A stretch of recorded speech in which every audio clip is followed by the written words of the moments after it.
This is the DJI 17-28mm T3.0 power zoom lens for the Ronin 4D, and in this video I'll be going over how it has changed my workflow, some real-world footage in different lighting conditions, and how it compares to some of the other available options on the market. Starting with image quality, this lens strikes a good balance in character. It's not too clinical that the footage looks overly digital and sterile, but it also doesn't have so much character where it might not be a good choice on most shoots. It gives a nice detailed image with sharpness from edge to edge throughout the zoom range that still feels very natural to look at. This is a native DL mount lens, so there's no calibration needed, and because the Ronin 4D uses LiDAR, autofocus performance of the lens doesn't suffer in low light.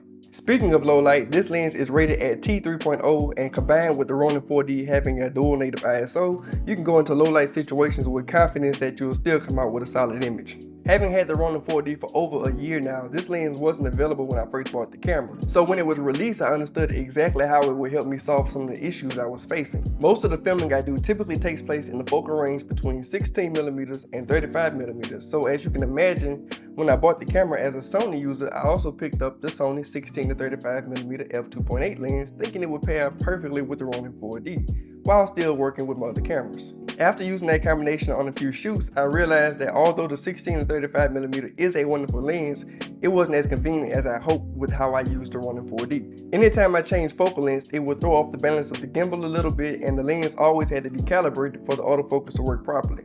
Not to mention the fact that that lens is also about $2,000. So as you can imagine, I want a setup like that to work the way I needed to. Now don't get me wrong, it's not a knock on the Sony 16-35. I'm filming with it right now and I almost always have it attached to my Sony camera.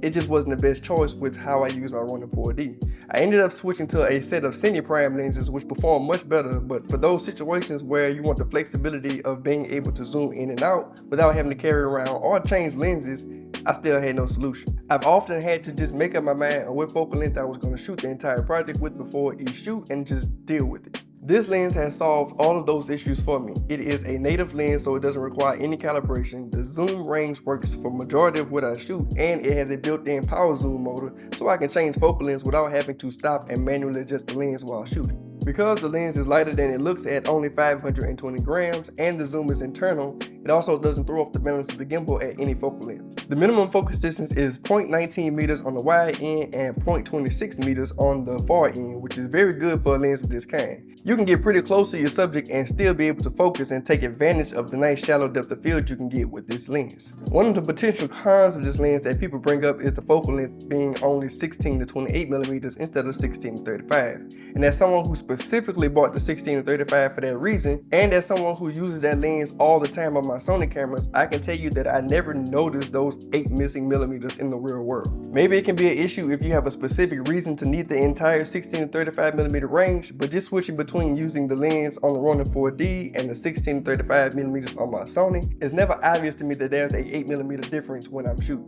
One thing that I thought would be a con with this lens was the focus breathing, and once I got the lens, I found it to be surprisingly very well controlled. I wasn't expecting it to be horrible, but compared to the other lenses I used before, it was noticeably better. Altogether, this lens now lives on my Ronin 4D and is my go-to for most situations because I can just grab the camera and I know I'll be covered for most shots. If you have any questions or comments about this lens, the Ronin 4D in general, or anything else, just leave them down below. I hope this video was helpful. Like, subscribe, follow me on Instagram, and I'll see you guys in the next video.